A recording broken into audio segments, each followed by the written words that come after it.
जब समझ से परे ये शांति आपके मन और आपके विचारों में राज्य करेगी, तब आप भी अपने जीवन के पत्रस को स्थिर कर पाओगे। जिसने आपको छोड़ दिया, जिसने आपका इनकार किया, जो आपसे फिर गया, उसे आप फिर से प्रभु में स्थिर कर पाओगे।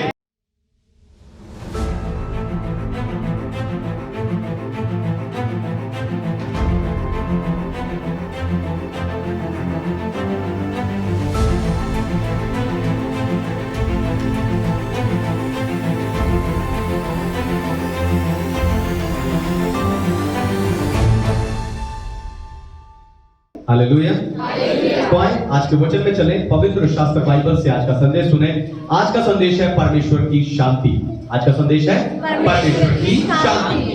तो संसार में जितने भी धर्म हैं, उनमें से सबसे ज्यादा सताए जाने वाले लोग हम मसीह लोग हैं। हमारे चर्च तोड़े जाते हैं और जलाए जाते हैं। हमारे प्रचारकों को मारा जाता है, सताया जाता है। हमारी प्रार्थनाओं सभाओं का सबसे ज्यादा विरोध होता है। इतने विरोध में भी हम मसीह लोग शांत रहते हैं, क्योंकि हमारा परमेश्वर शांति का देने वाला परमेश्वर है। हमारा परमेश्वर शांति को देने वाला परमेश्वर है। प्रभु यीशु मसीह के मरने के बाद सारे चेले डर के मारे एक कमरे में बंद होकर बैठे थे, और मुर्दों में जी उठा प्रभु यीशु उस बंद कमरे में उनके बीच आया और आकर कहा, तुम्हें शांति मिले। क्योंकि डर का तोड़ या एंटीडोट विश्वास नहीं है, पर शांति है। और उसी शांति की कुछ बातें बताकर आज मैं आपको उत्साहित करने जा रहा हूं। लेकिन उससे पहले मैं चाहता हूं कि दुनिया भर से जितने विश्वासी स्पिरिचुअल पैशन असेंबली यानी आत्मिक उत्साह की सभा के संदेश को सुनते हैं, हम जोरदार ताली से उनका स्वागत करें।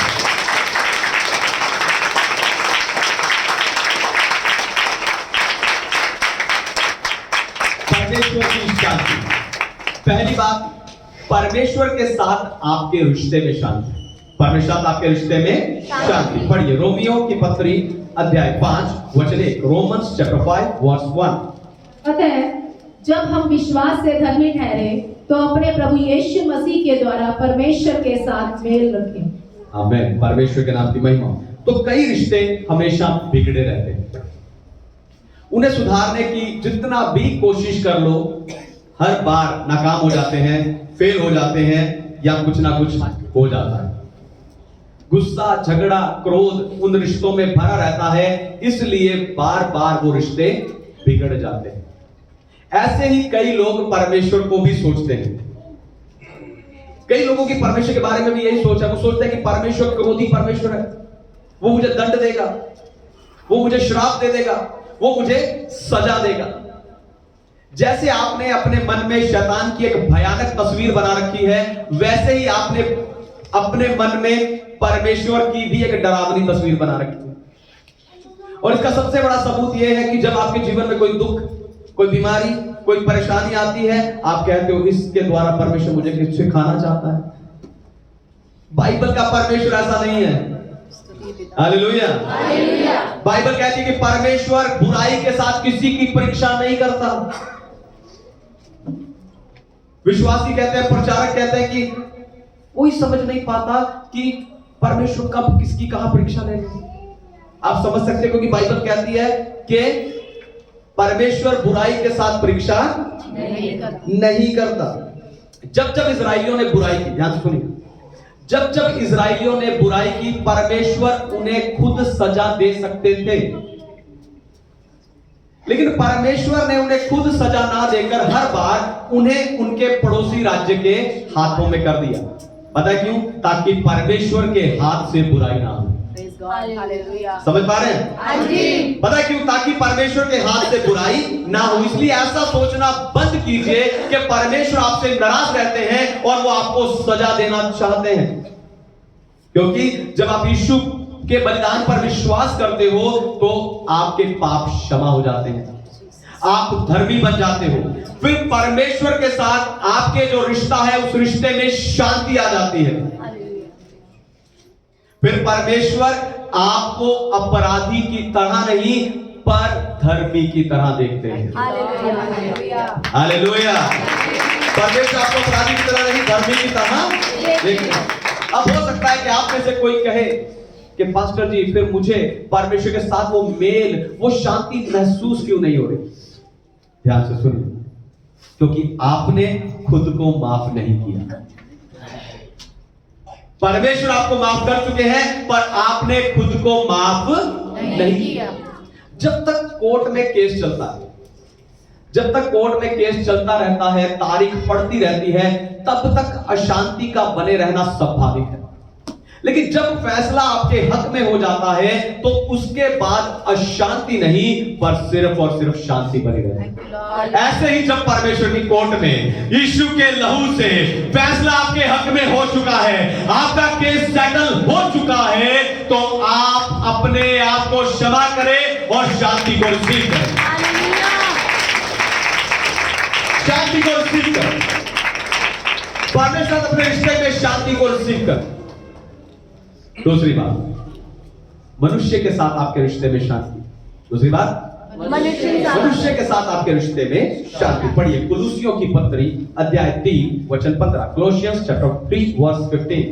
मसीह की शांति, जिसके लिए तुम एक देह होकर बुलाए भी गए हो, तुम्हारे हृदय में राज्य करे और तुम धन्यवादी बने रहो। आमीन। परमेश्वर के नाम की महिमा हो। अब देखो, आज की इस तेज रफ्तार जिंदगी में लोगों के मनों में और विचारों में शांति नहीं है। रोज की जरूरतें और चिंताएं उनके मन को शांत रहने नहीं देती। तो अपने मन और विचारों को शांत करने के लिए वो कई तरह के आसन और ध्यान करते हैं। इन सब के द्वारा वो कुछ समय के लिए खुद को तो शांत कर लेते हैं, लेकिन मनुष्य के साथ उनका रिश्ता अशांत ही रहता है। दूसरे लोगों के साथ, दूसरे मनुष्यों के साथ उनका रिश्ता अशांत ही रहता है। आपको बताऊं, झगड़ा किसी और दूसरी चीज का नहीं, सिर्फ विचारों का है। मेरे विचार उसके विचार से नहीं मिलते। झगड़ा किसी और दूसरी बात का नहीं है, सिर्फ विचारों का। मेरे विचार उसके विचारों से नहीं मिलते। आपको बताऊं, आज चर्च भी विचारधाराओं में बटा हुआ है, जिसे हम डॉक्ट्रिन या सिद्धांत कहते हैं। एक चर्च के विचार दूसरे चर्च से नहीं मिलते, इसलिए परमेश्वर के लोगों का आपसी रिश्ता भी अशांत है। इसलिए परमेश्वर के लोगों का आपसी रिश्ता भी अशांत है। पर आपको बताऊं, विचारों के पीछे जाना छोड़कर, ध्यान सुनिए, विचारों के पीछे लड़ना छोड़कर आपको यह सोचना चाहिए कि परमेश्वर के राज्य में आपका क्या स्थान है। आप वचन प्रार्थना कर रहे हो, आप चर्च आ रहे हो, आप सुसमाचार सुना रहे हो, आप अपना दान और दशमांश दे रहे हो, लेकिन परमेश्वर के राज्य में आपका स्थान क्या है? आपको बताऊं, आपको अपनी स्थिति पता है। मैं गरीब हूं, मैं बीमार हूं, मैं कर्ज में हूं। आपको अपनी स्थिति पता है, लेकिन आपको परमेश्वर में अपना स्थान नहीं पता। जिस दिन आप परमेश्वर में अपने स्थान को समझ जाओगे, आपके जीवन में शांति रहेगी। धन्यवाद।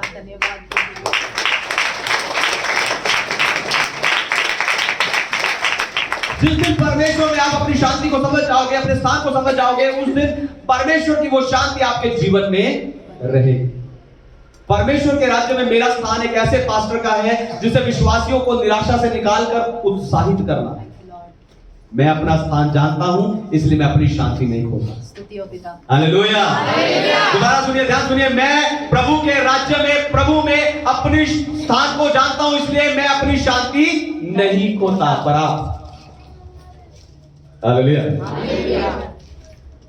पर कोई कहीं आपकी छोटी सी बात करता है, आपकी शांति चली जाती, आप अशांत हो जाते, आपकी सारी शांति, सारा आनंद चला जाता है। उसने मेरे बारे में क्यों कहा?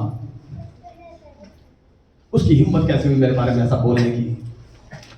आपकी सारी शांति और आनंद आपके अंदर से चला जाता है। और जब तक आप उससे पलटकर कुछ सुना नहीं देते, तब तक आपको चैन नहीं मिलता।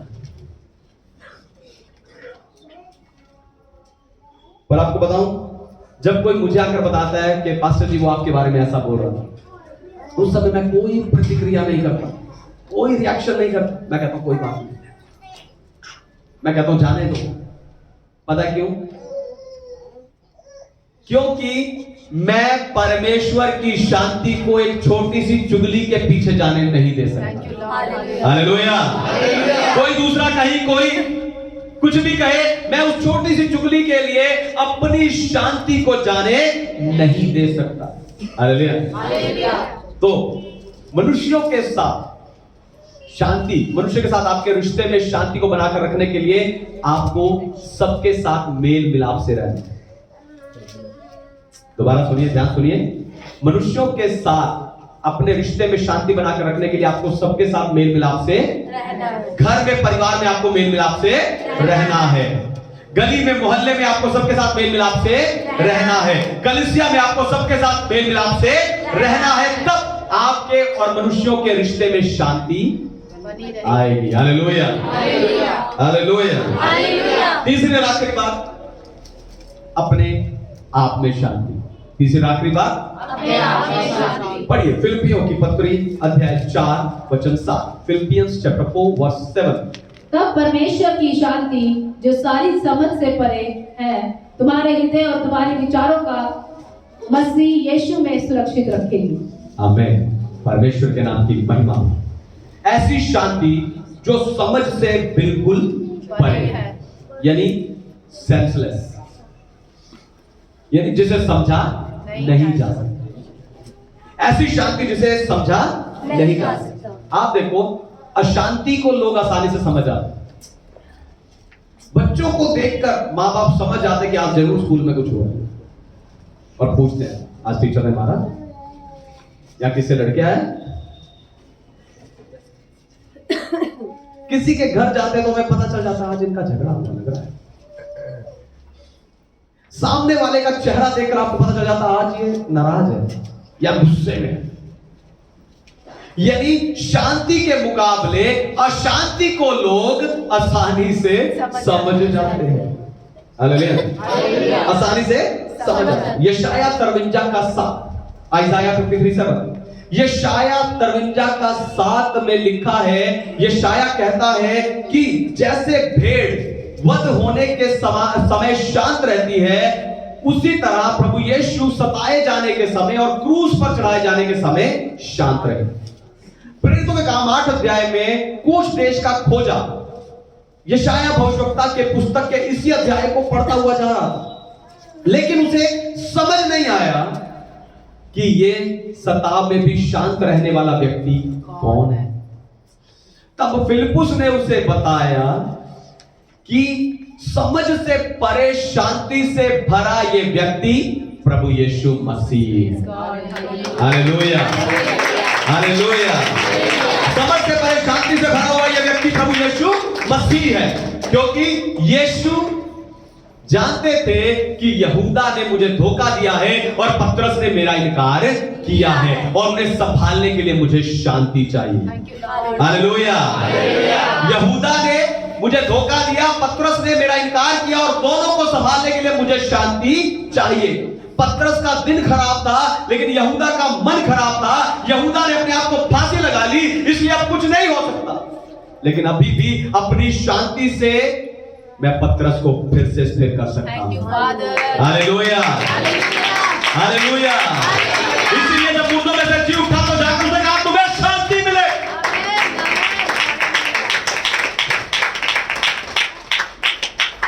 यीशु जानते थे कि मैं अपनी शांति से अभी भी क्या कर सकता हूं, पतरस को स्थिर कर सकता हूं।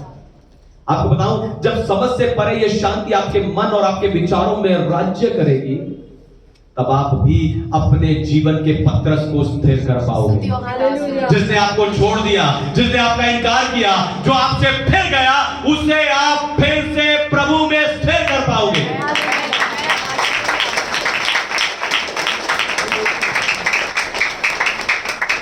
ये शांति आपको आपके जीवन के मुश्किल समय में गलत काम करने नहीं देगी। हालेलुया। ये शांति आपको आपके जीवन के मुश्किल समय में गलत काम करने से रोके रहेगी। आप एक अच्छी भेड़ की तरह शांत रहकर अपने चरवाहे के पीछे चलते रहो। ये शांति, ध्यान से सुनिए, ये शांति आपको समस्या में डूबने नहीं देगी, पर उस समस्या पर चलने में मदद करेगी। हालेलुया। ये शांति आपको हर हाल में उत्साहित रखेगी। हालेलुया। शायद दूसरे समझ ना पाए, पर परमेश्वर जानता है, मैं जानता हूं, आप जानते हो कि ये शांति सारी समझ से परे है। हालेलुया। आइए अपनी आंखों को बंद कीजिए, अपने आप को परमेश्वर के हाथों में दीजिए कि ये शांति आज आपको मिले।